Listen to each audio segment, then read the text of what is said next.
Santo remédio. O Botafogo ficou no empate com o São Paulo no Nilton e a torcida ficou na bronca com o técnico Renato Paiva. Um Botafogo e São Paulo inesquecível. Não pelo que foi o jogo, nem pelos golaços da partida, mas para o pequeno Caetano. Oi. 910. Uma noite para guardar para sempre na memória e no coração. Vamos ver qual é o primeiro? A primeira vez no estádio Nilton Santos, com direito a cumprimentar os ídolos. Antes de entrar com o time, resenha com o filho de uma estrela botafoguense. Seu pai é o Savarino. É o Savarino de verdade ou Savarino?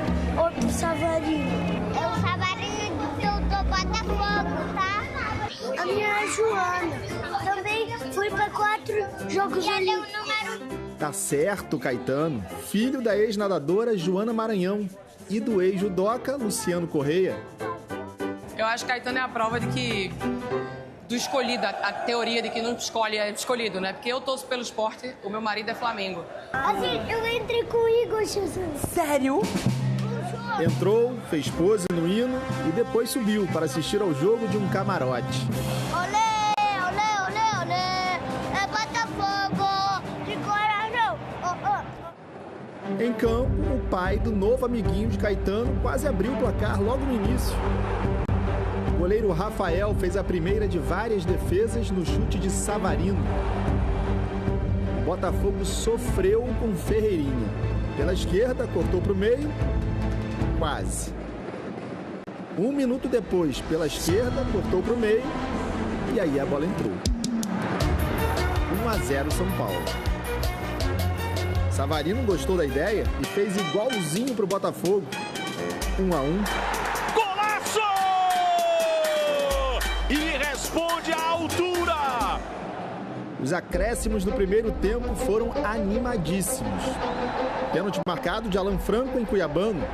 O VAR chamou e o pênalti foi anulado. Aos 51, Ferrarese desempatou. Impedimento marcado. De novo o VAR. É muito claro, o Ferrarese não está e o Matheus Alves está impedido. A questão é se na visão dele o Matheus Alves impede, por exemplo, alguma ação de algum jogador do Botafogo. Impedimento mantido.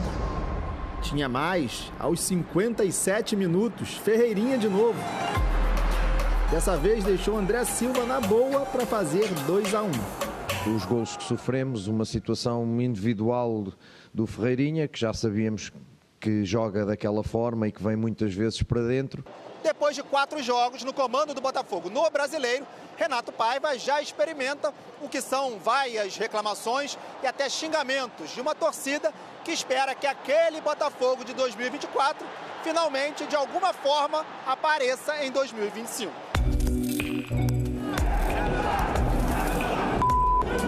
A torcida tem direito a manifestar-se, é um direito democrático e público. Custa-nos é olhar para este jogo e dizer assim, cara, fizeste um número de finalizações suficientes para ganhar este jogo e não ganhaste.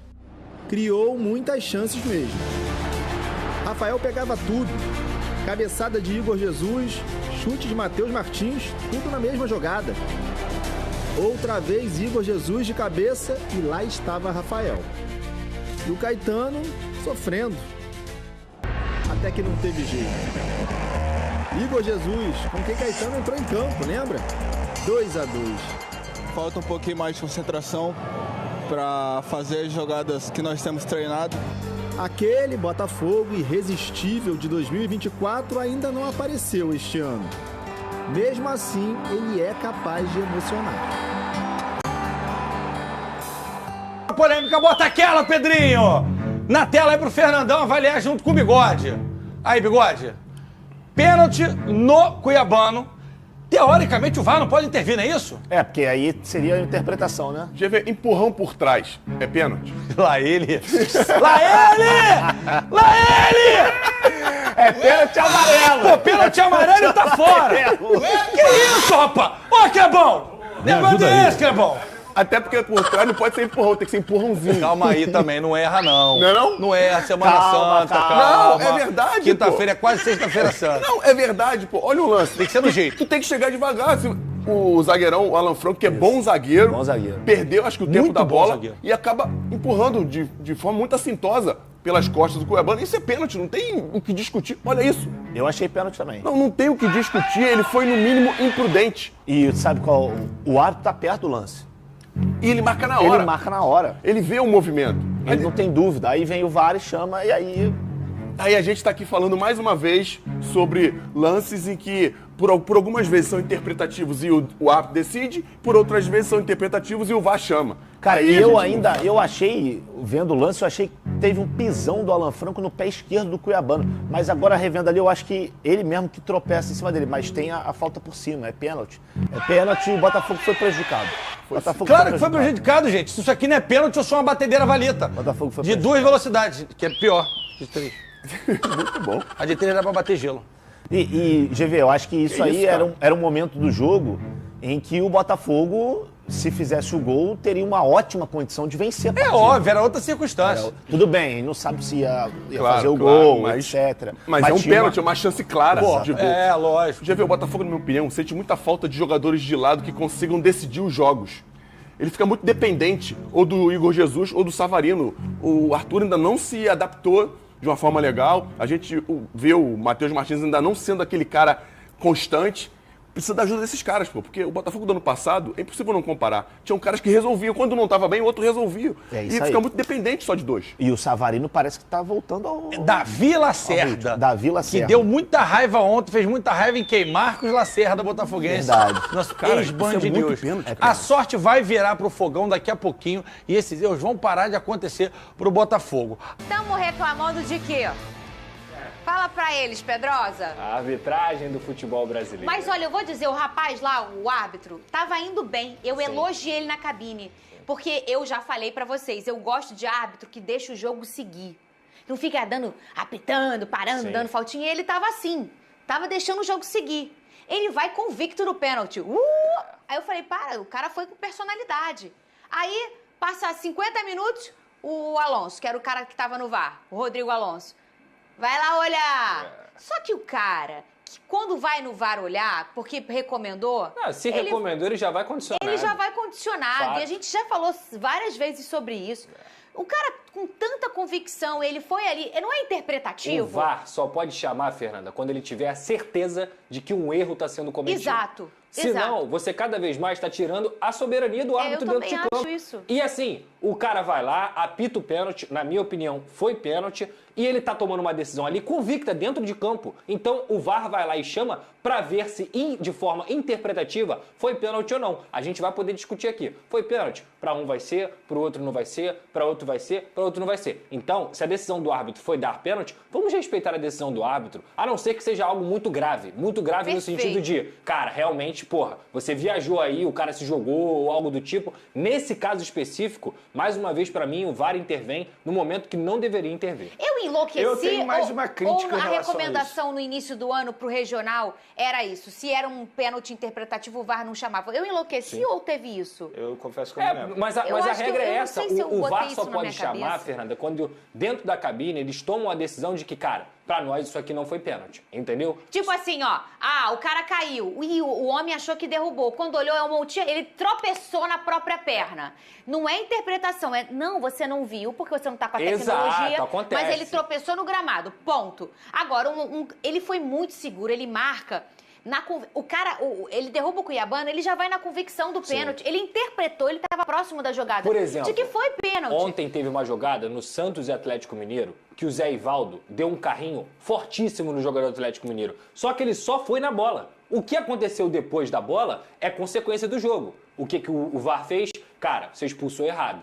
Porque o Zé Ivaldo foi na bola. O VAR chamou o árbitro e ele tirou o cartão vermelho. Mas por quê? Porque claramente aquela expulsão não seria correta. Sim. Porque ele foi na bola. Só que no ao vivo, na hora do lance, foi muito forte mesmo a jogada. A jogada foi muito forte. Então assim, só que o Zé Ivaldo foi na bola. Aí sim o VAR tem que entrar. Nesse lance, que foi no caso do Cuiabano, pra mim, além de eu achar que foi pênalti, é totalmente interpretativo. E aí depois, sabe o que aconteceu depois, Vene? Ele ficou inseguro, o árbitro. Sim. Pra mim, o pior não é isso. O pior é a demora, cara.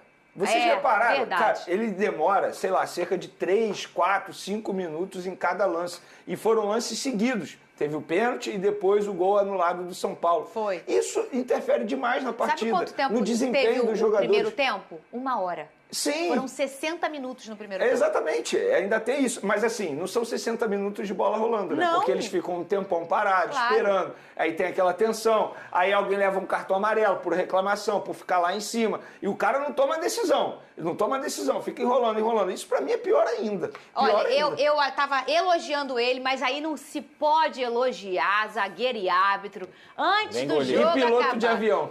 Ah, eu não Esse- sabia você dessa. tem que esperar pousar, pô. Ih, Vene, Você vai agora você elogiar antes. desbloqueou um gatilho aí em mim, cara. Eu não sabia dessa, agora eu tô nervosa. Elogia antes. Ele Goleiro tava também não bem, pode, não. ele tava bem, aí ele foi e ficou sem personalidade. Ele tava cheio de personalidade, aí depois ficou sendo acessório de VAR.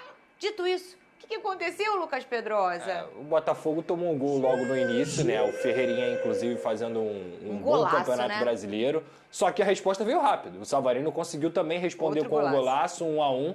Depois o E Botafogo... foram parecidos os gols, né? Foram bem parecidos, assim. O do Savarino, pra mim, foi até mais bonito, pela distância, assim. O Savarino corta e bate bem de fora da área, mostra a camisa pra torcida. Ontem, o técnico Renato Paiva fez o que a gente falou aqui, não colocou o Patrick de Paula de meia, colocou o Matheus Martins, que também, novamente, na minha visão, não fez uma boa partida, mas foi um Botafogo que também não conseguiu controlar o São Paulo. O São Paulo é uma grande equipe, apesar de também estar em crise, de um treinador que está até discutindo com o jornalista na coletiva e tudo mais, mas é uma equipe muito qualificada. Eu acho que no final das contas, Fernanda, ficou decisivo mesmo o goleiro do São Paulo, o Rafael, que fez duas defesas absurdas. O Botafogo poderia até vencer essa partida e o Botafogo pelo menos conseguiu buscar esse empate dentro de casa, mostrando que apesar da adversidade, conseguiu correr atrás. Ótimo, Pedrosa? Claro que não. Para um time que vai disputar o que pensa em disputar o título do Campeonato Brasileiro, perder para o Red Bull Bragantino fora de casa e empatar com o São Paulo dentro de casa é algo que já vai distanciando na tabela. O Botafogo está com quantos pontos? 3, 6... 5. 6, 7, né? 7 pontos. Não, Ele o Botafogo ganhou... venceu. Ele ganhou, O Botafogo venceu o empatou Juventude, e ganhou. empatou com E o Palmeiras. perdeu. São 4. São 4 pontos. Ele empatou 5 pontos. 5 pontos. Só? Gente, achei que era mais. É porque Que ganhou na loucura. Libertadores.